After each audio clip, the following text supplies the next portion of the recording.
que je vais vous annoncer au travers de son Saint-Esprit. Donc, avant de partager la parole avec vous, je bénis toute cette église au nom du Seigneur Jésus. Tout ce que le Seigneur a fait ce matin, c'est vraiment le Dieu des prodiges.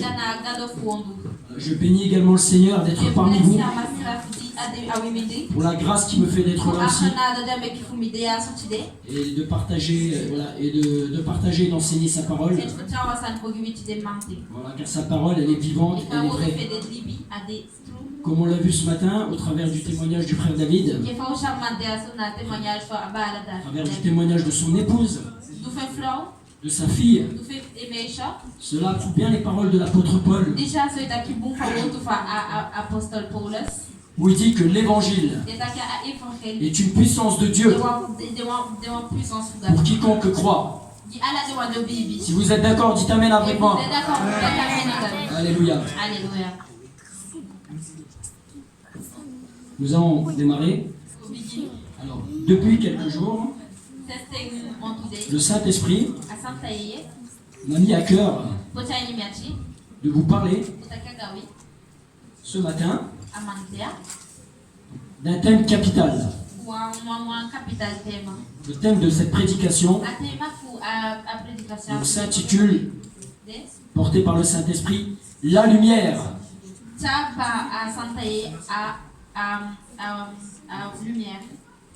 Lumière. Alléluia.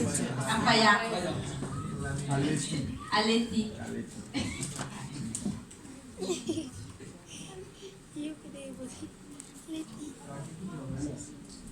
Découvrons cela ensemble dans notre Bible.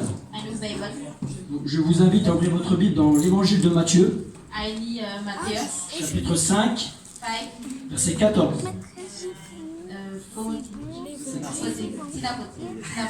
Quel est l'évangile de quoi?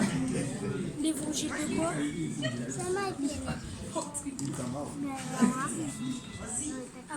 C'est combien? C'est combien?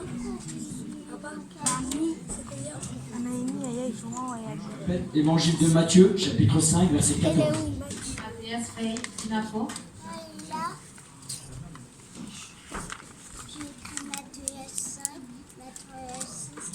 Si vous l'avez, on peut lire. C'est bon. Il est dit, C'est bon, c'est très bien. vous êtes la lumière du monde. Ça, ce sont les paroles que le Seigneur Jésus-Christ, bien entendu, a données à ses disciples. Je sais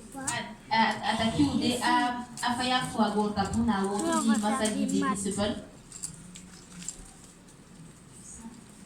Maintenant, si vous le voulez bien, découvrons ensemble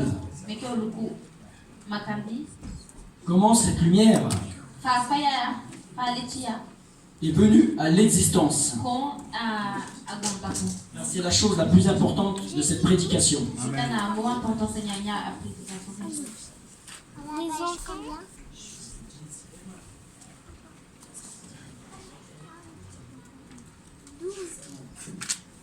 Une petite minute, excusez-moi. Pour ce faire, donc je vous invite à ouvrir votre Bible dans le livre de la Genèse, au chapitre 1, verset 1. Genèse, chapitre 1, verset 1.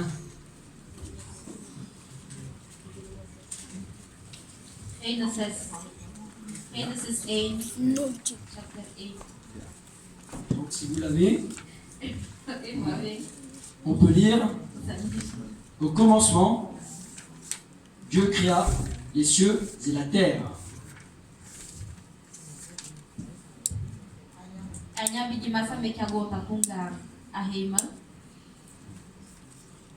Par ce verset,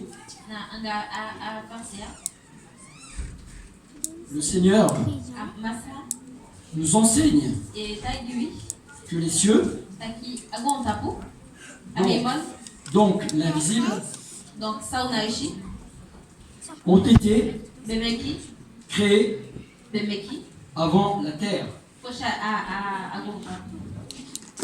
Cela nous apprend Également, clairement, que les choses invisibles,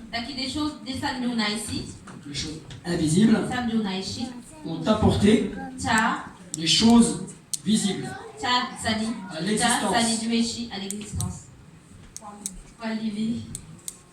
Morale de ce texte.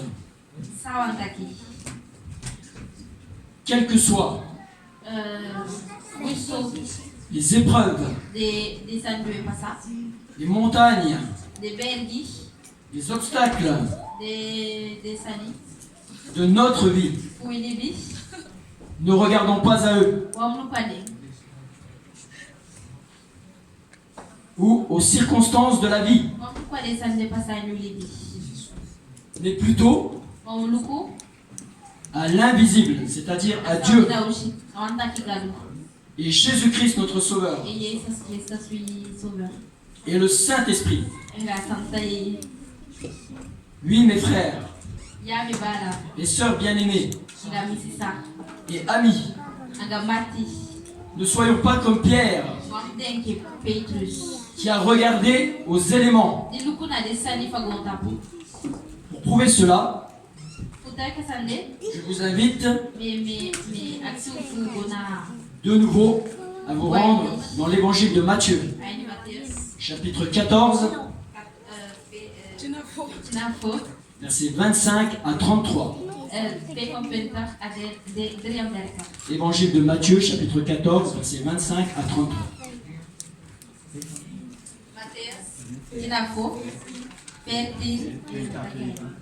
Matthäus 14, 25 tot 33. Amen.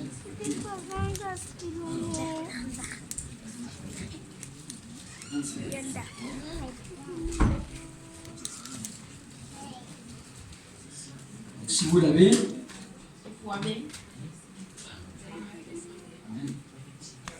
on peut lire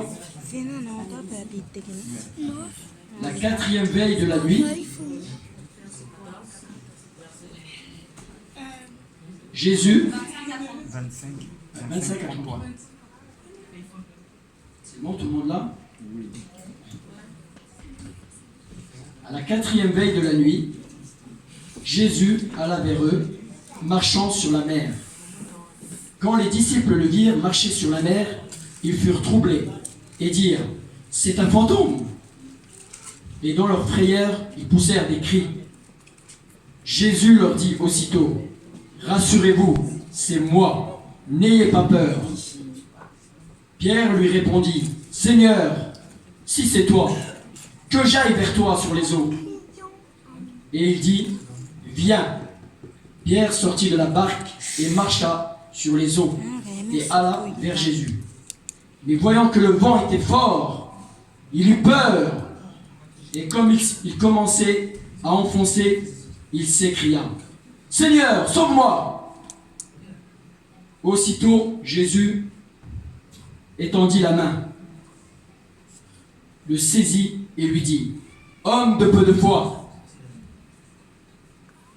pourquoi as-tu douté ?» Ils montèrent dans la barque et le vent cessa. Ceux qui étaient dans la barque vinrent se prosterner devant Jésus et dire « Tu es véritablement le Fils de Dieu. »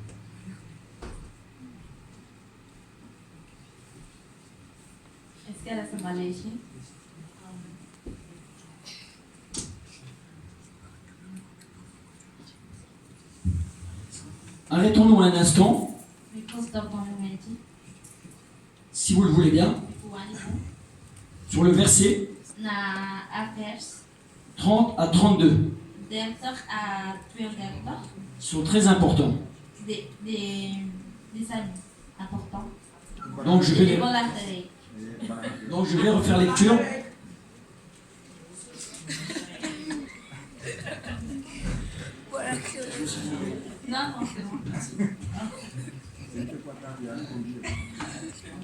Donc, on va refaire lecture. Les versets 30 à 32.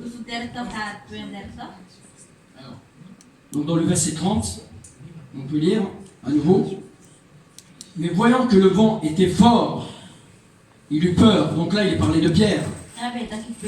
Et comme il commençait à enfoncer, il s'écria, Seigneur, sauve-moi. Aussitôt, Jésus étendit la main, le saisit et lui dit, homme de peu de foi, pourquoi as-tu douté? Verset 32. Ils montèrent dans la barque et le vent cessa. Pourquoi je vous ai fait relire ces passages? C'est, comme je vous l'ai dit plus haut, avant que nous prenions ces passages, c'est pour vous interpeller. Parmi nous, il y a beaucoup de pierres. Qu'est-ce que veut dire être un Pierre? Être comme notre Pierre bien-aimé, c'est regarder aux circonstances. C'est-à-dire, c'est regarder aux choses visibles. Lorsque nous sommes dans les problèmes, lorsque nous sommes dans les difficultés, ça peut être la maladie, ça peut être un décès, ça peut être des problèmes d'argent, ça peut être le chômage, toutes sortes de soucis. Et comme nous l'avons vu dans la Genèse, c'est l'invisible, c'est-à-dire Dieu et Jésus-Christ et le Saint-Esprit, qui ont ramené le visible à l'existence. Donc là, par là, le Seigneur nous enseigne. À travers de ce passage, le Seigneur a voulu montrer à Pierre, au moment où Jésus l'invité à aller sur l'eau, ce qui a fait défaut chez Pierre, c'est qu'il a regardé au vent qui soufflait. Mais s'il aurait regardé à Jésus, il n'aurait pas été tétanisé par la tempête. Il n'aurait même pas prêté attention à la tempête. Donc comme je vous le disais, la tempête, c'est toutes sortes de problèmes dans notre vie. Mais si nous regardons à Jésus, comme l'a dit tout à l'heure le frère pour sa fille Lisa, il a regardé au Seigneur, nous avons prié avec ferveur. Nous n'avons pas regardé aux problèmes, aux circonstances, mais nous avons regardé à Jésus. Et il a eu la victoire. Amen. Nous pouvons également prendre l'épître de Paul aux Hébreux, au chapitre 11, versets 1 à 3. Hébreux, chapitre 11, versets 1 à 3.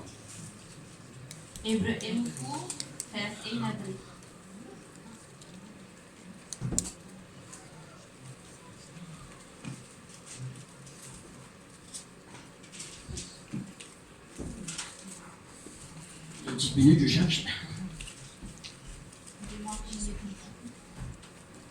Hébreux, chapitre 11, versets 1 à 3. Si vous l'avez, on peut lire ensemble.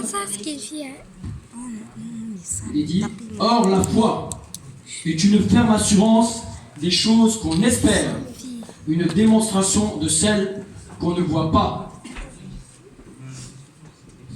Pour l'avoir possédée, les anciens ont obtenu un témoignage favorable. C'est la foi que nous reconnaissons, que le monde c'est par la foi que nous reconnaissons que le monde a été formé par la parole de Dieu. Donc la parole de Dieu, c'est Jésus-Christ. En sorte que ce qu'on voit n'a pas été fait de choses invisibles. Donc là, le verset vient bien vous confirmer ce que je vous ai dit. Donc,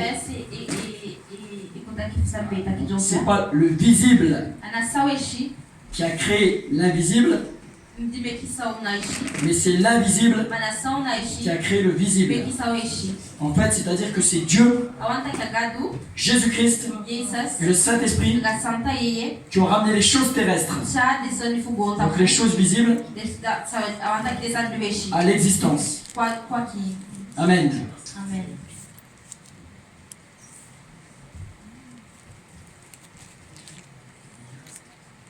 Je vous invite donc à retourner dans le livre de la Genèse. On va y retourner plusieurs fois parce qu'en fait, voilà, le thème de la prédication que le Saint-Esprit m'a mis à cœur depuis quelques jours, est basé sur le livre de la Genèse. Donc je vous invite à vous rendre de nouveau dans le livre de la Genèse, au chapitre 1. Et cette fois, nous lirons le verset 2. Genèse chapitre 1, verset 2.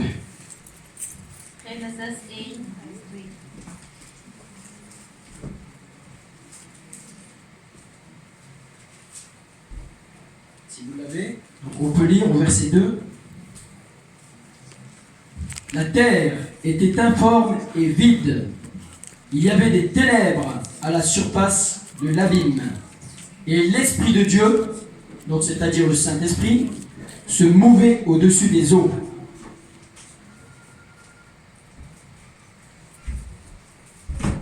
Qu'est-ce que nous apprend le verset 2?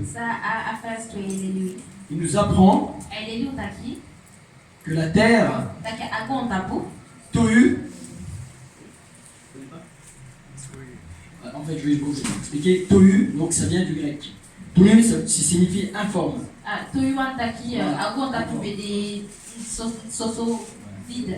Et Bohu, ça vient également du grec, qui signifie vide. Donc une terre vide et informe. Une interrogation se pose à vous, frères et sœurs et amis bien-aimés. À quoi pourrait-on comparer cette terre? Si quelqu'un le sait, au milieu de l'assemblée, je serai très heureux qu'il me donne la réponse.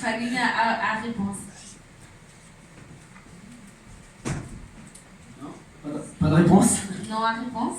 Bon, c'est pas grave, je vais vous donner la réponse. C'est pas grave, le donne du fou.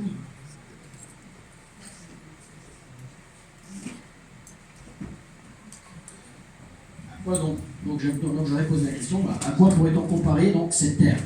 Cette terre, on peut la comparer, elle est comparable à nous. Moi, la jeune sœur qui est là, et vous tous dans l'assemblée. Ici, cette terre est une symbolique de notre personne. Au départ, nous étions informes et vides, tout comme cette terre, car nous n'avions aucun sens et aucun but dans la vie, dépourvus d'espérance. Pour appuyer cette déclaration, je m'excuse, j'ai omis un petit texte, donc également vide, pardon, en ce sens que nous étions inanimés intérieurement, tributaires du péché, privés de la paix de Dieu et de son repos. Pour appuyer cette déclaration, je vous invite à ouvrir votre Bible dans l'épître de Paul aux Philippiens, chapitre 4, versets 6 à 7.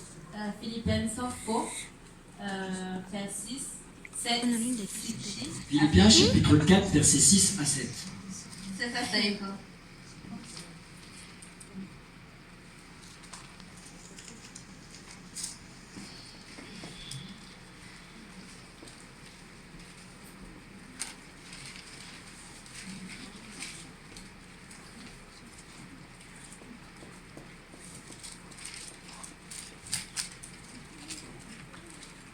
Si vous l'avez tous, le monde là. Alors je peux faire lecture. Dans le verset 6, on peut lire: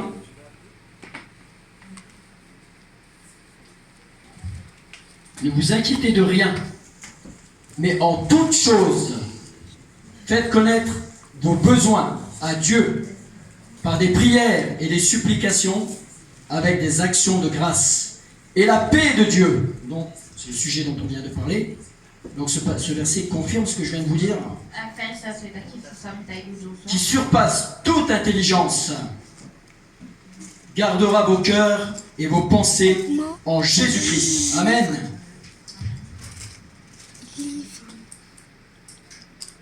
Retournons de nouveau dans la Genèse. Je vous invite cette fois-ci à retourner au verset 2, mais à la deuxième partie du verset 2.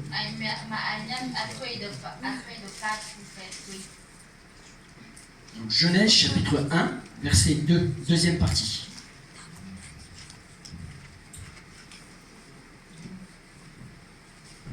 On peut y lire: la terre était informe et vide.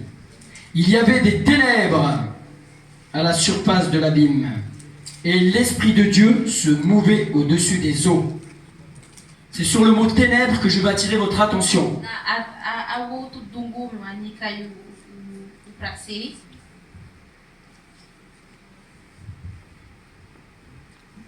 Ici, il est question de ténèbres. Savez-vous pourquoi? Si oui, je vous invite à répondre. Sinon, je le ferai pour vous.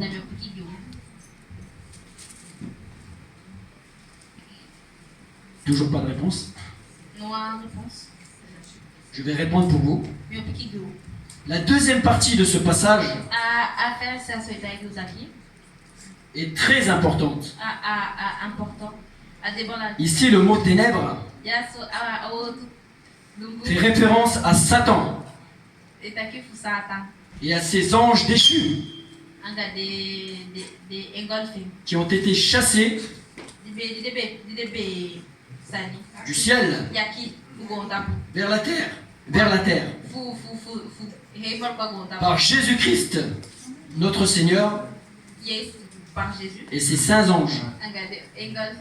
Après la rébellion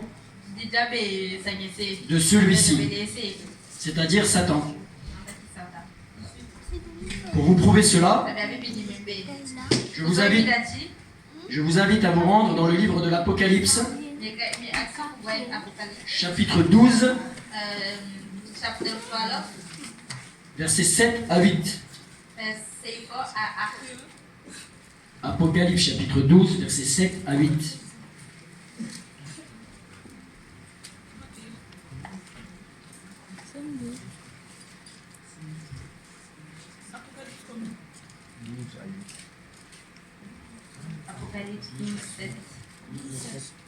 Apocalypse chapitre 12, versets 7 à 8.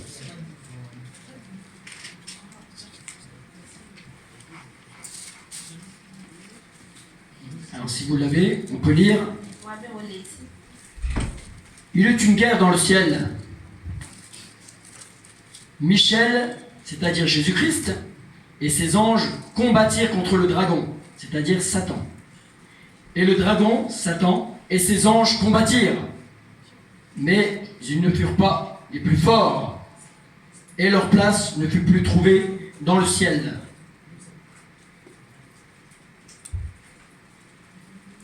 Verset 8. Voilà, donc c'est bon, j'ai fini. Voilà. Donc ce verset vient appuyer encore une fois de plus la déclaration que je viens de vous faire. Retournons s'il vous plaît dans le livre de la Genèse. Cette fois-ci au verset 3. Vous voyez combien, rien que dans ce verset, regardez la mine de richesse qu'il y a. Je bénis le Saint-Esprit pour toutes ces révélations.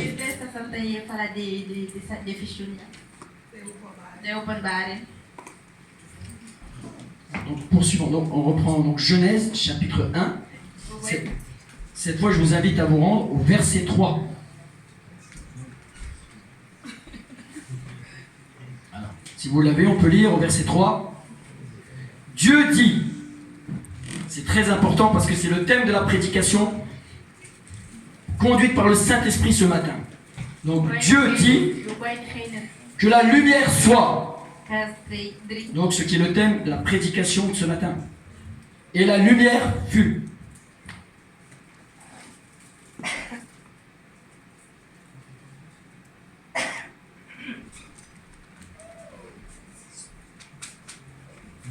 D'après vous, de nouveau une question. Il y a beaucoup de questions. Hein. Je vous mets beaucoup en interrogation parce que c'est quand même bien de faire participer l'Église. D'après vous, à quoi pourrait-on comparer ou assimiler le mot lumière dans ce texte? Si vous connaissez la réponse, frères et sœurs bien-aimés et amis, cette fois c'est pas moi qui vous y invite. Le Seigneur vous invite à répondre. Sinon, je le ferai pour vous. Amen. Sois béni, ma sœur. Nom de Jésus. Pour le Saint-Esprit qui t'a révélé cela. Gloire à Dieu. Je sais que les autres le savent aussi. Hein.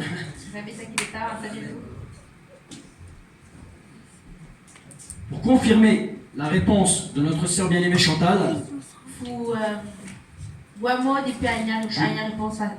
je vous invite, notre sœur bien-aimée Chantal, je vous invite avec moi à prendre votre Bible dans le livre prophétique Ésaïe, au chapitre 9, verset 1, qui confirme que Jésus-Christ est la véritable lumière. Ésaïe chapitre 9, verset 1. Ésaïe 9, verset 1. Ésaïe 9, verset 1.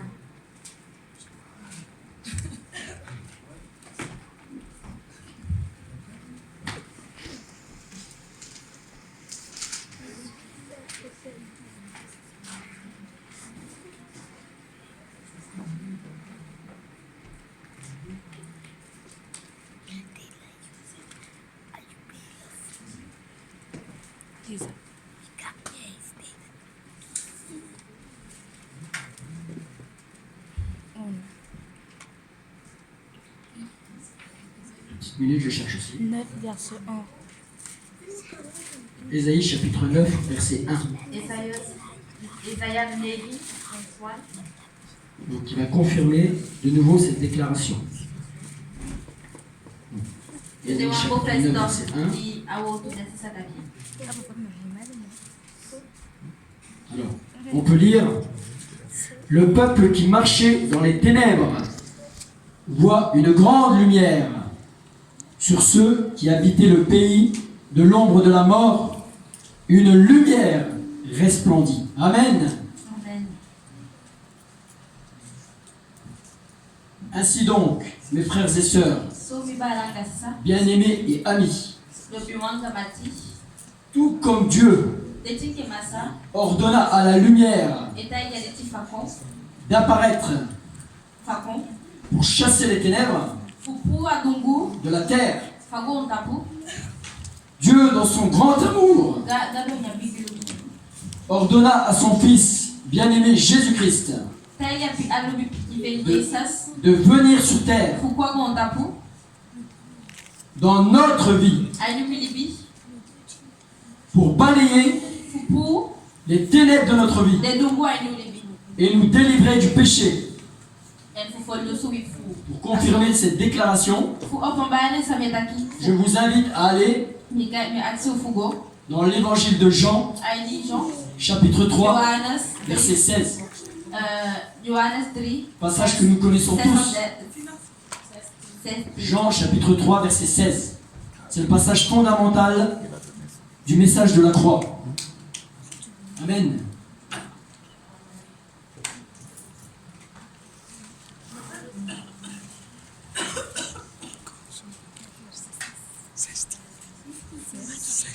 Donc, si vous l'avez, Jean 3, 16.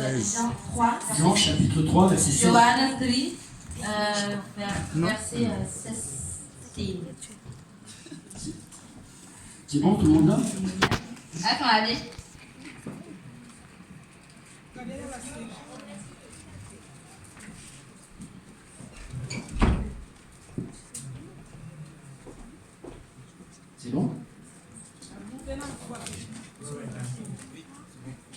Car Dieu a tant aimé le monde qu'il a donné son Fils unique, afin que quiconque croise en lui ne périsse point, mais qu'il ait la vie éternelle. Amen. Amen. La vision prophétique A vision prophetic. de notre Seigneur Jésus-Christ We must say Jesus. et sa venue sur terre And a convert a go pour accomplir fu abem fawo ko dabem du. le plan rédempteur Awo afel du so ko dabem du. de Dieu Fu gadu. était annoncé Abe shiki. dans l'Ancien Anya o Testament. testament. Pour découvrir cela, Fu shasande. je vous invite Me kayu. Me action. à ouvrir votre Bible Fu opo Bible. avec moi Agami. dans le livre de la Genèse, Ani Genesis. au chapitre 22, 22. versets 1 à 14. Genesis 22. Genèse verse 1 chapitre à 22, 13. versets 1 à 14. Genesis 1. Genèse 22, c'est ça? Genèse chapitre 22, du verset 1 au verset 14. Genesis 22, verse 1 à 2.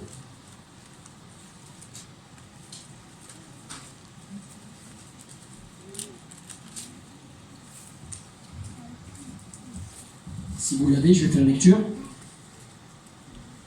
C'est bon pour tout le monde? Abongara sama? Janvier. Et c'est 1, 2? Genèse chapitre 22, ma sœur, du verset 1 à 14. À 1 à 14. Et une à 14. 13. C'est bon? Donc je fais lecture. Donc on peut lire à partir du verset 1. Après ces choses, Dieu mit Abraham à l'épreuve.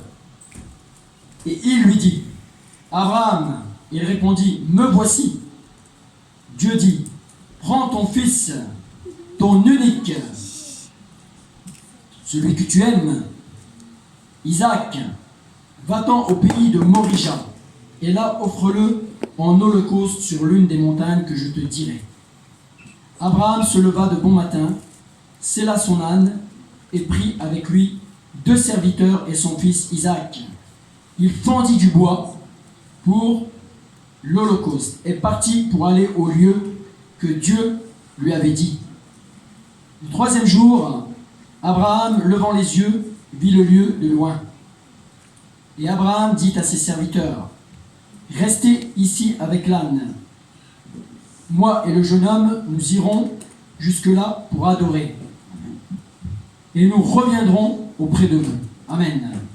Abraham prit le bois pour l'holocauste, le chargea sur son fils Isaac et porta dans sa main le feu et le couteau. Et ils marchèrent tous deux ensemble. Alors Isaac, parlant à Abraham son père, dit, « Mon père !»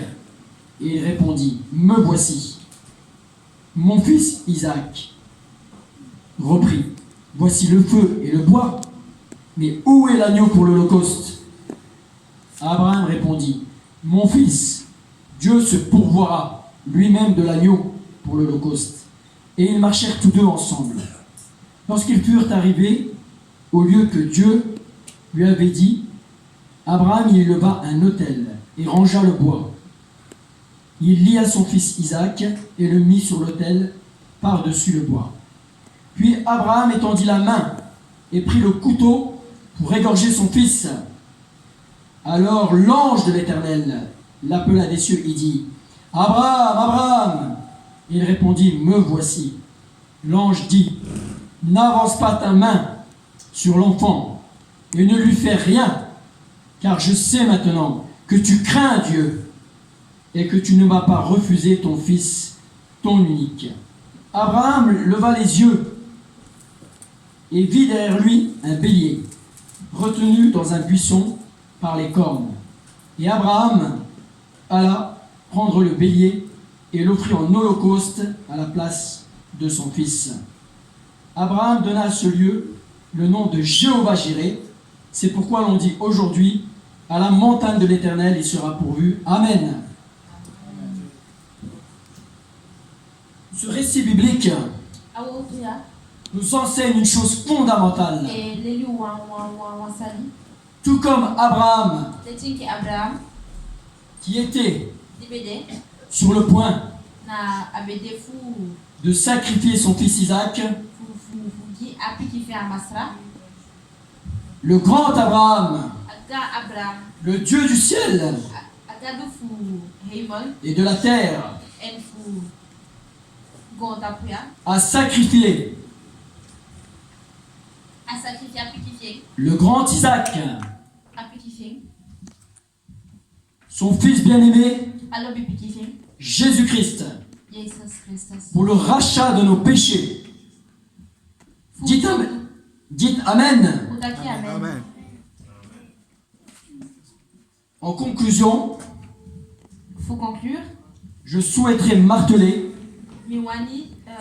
ce message par une pensée des Écritures qui est contenue dans l'évangile de Matthieu au chapitre 24 verset 14.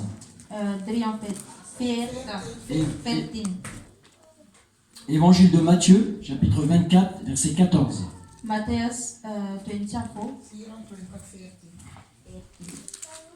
Un passage que vous connaissez tous.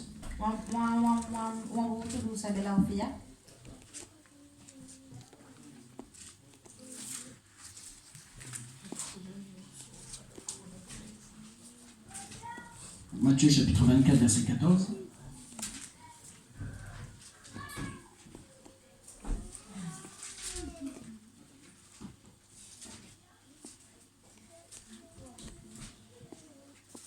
Donc si vous l'avez, tout le monde là? Ah, ça va bien. C'est bon?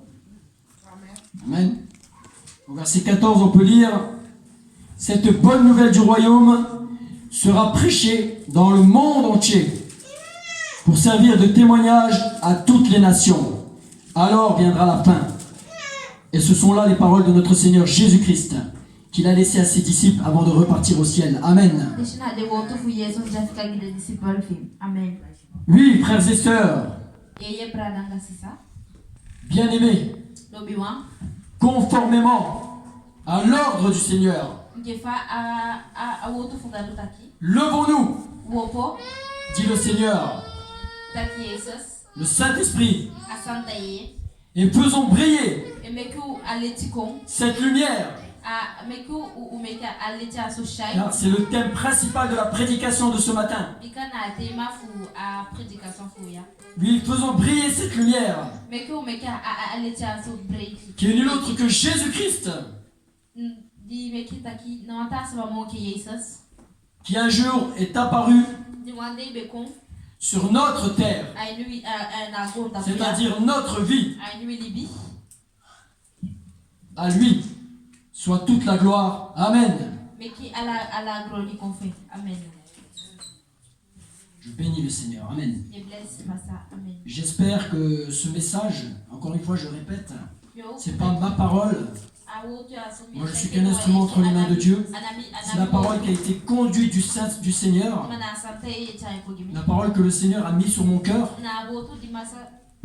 au travers de son Saint-Esprit. Je souhaite sincèrement, du fond de mon cœur, que ce message, délivré par le Seigneur Jésus-Christ, au travers du Saint-Esprit, va marquer vos cœurs et vos pensées. Surtout le dernier passage de l'évangile de Matthieu, chapitre 24, verset 14. Oui, le Seigneur aime que nous nous réunissions dans l'église, dit le Saint-Esprit. Le Seigneur aime que nous venons le louer le dimanche. Mais le Seigneur, le Saint-Esprit me dit, cela ne me suffit pas. Puisque Jésus dira dans sa parole, ma nourriture, c'est-à-dire mon besoin, Une nourriture, c'est ce que vous mangez, c'est ce que... Voilà, autant vous avez besoin de vous nourrir physiquement, autant vous avez besoin de vous nourrir spirituellement. Donc le Saint-Esprit, ce matin, au travers de moi, vous encourage de vous lever, faire briller la lumière de Jésus. C'est répondre à son ordre, selon Matthieu chapitre 24, verset 14. Tout comme le Seigneur est venu faire briller sa lumière dans nos cœurs, dans nos vies, qui était comparable à cette terre inanimée, sans vie, vide, informe. Le Saint-Esprit vous dit que vous êtes sauvés. Maintenant, votre vie, grâce à Jésus, a pris forme.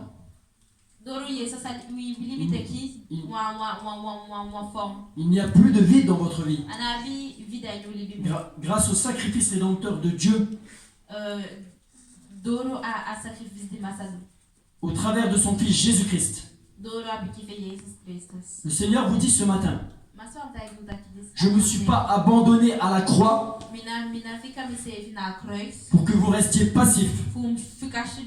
Mais si je me suis abandonné à la croix, il faut que vous aussi, vous vous abandonniez pour votre prochain. Car le Seigneur dit, ma volonté, c'est de m'adorer tous les jours.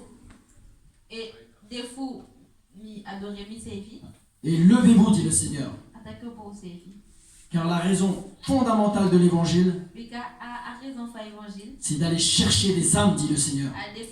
Levons-nous au nom de Jésus, je vous prie. Même au sein des églises, que le Seigneur nous aide. Alléluia, à lever des groupes de prédicateurs. Allons dans cette ville de Charleville-Mézières. Il y a tant de gens perdus. Comme notre sœur bien-aimée Lisa qui était perdue. Des gens captifs. Des gens addicts d'alcool. Des gens addicts de drogue. Des gens prisonniers de l'occultisme. Des gens prisonniers des pensées de suicide. Et croyez-moi, mes frères et sœurs, en toute humilité, je sais de quoi je parle. Parce que je suis constamment, tous les jours, en train de donner la parole de Dieu. Je suis constamment dans les rues en train de donner les évangiles. Au contact des pauvres gens, des SDF. Et je vous assure qu'il y a une grande pauvreté spirituelle dans notre ville.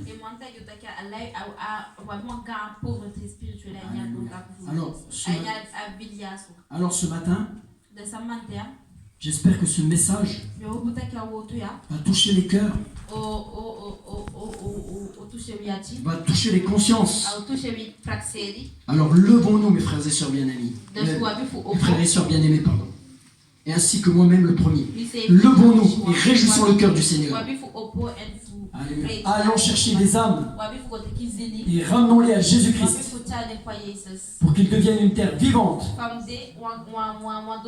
une terre animée, avec l'espérance et la paix du Seigneur en eux. Parce que si nous ne le levons pas, si nous n'allons pas chercher ces âmes qui sont dans notre ville, toute cette jeunesse qui est perdue, ces hommes, ces femmes, ces jeunes hommes, ces jeunes filles iront tous dans le feu éternel.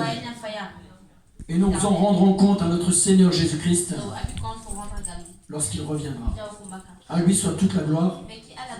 Amen.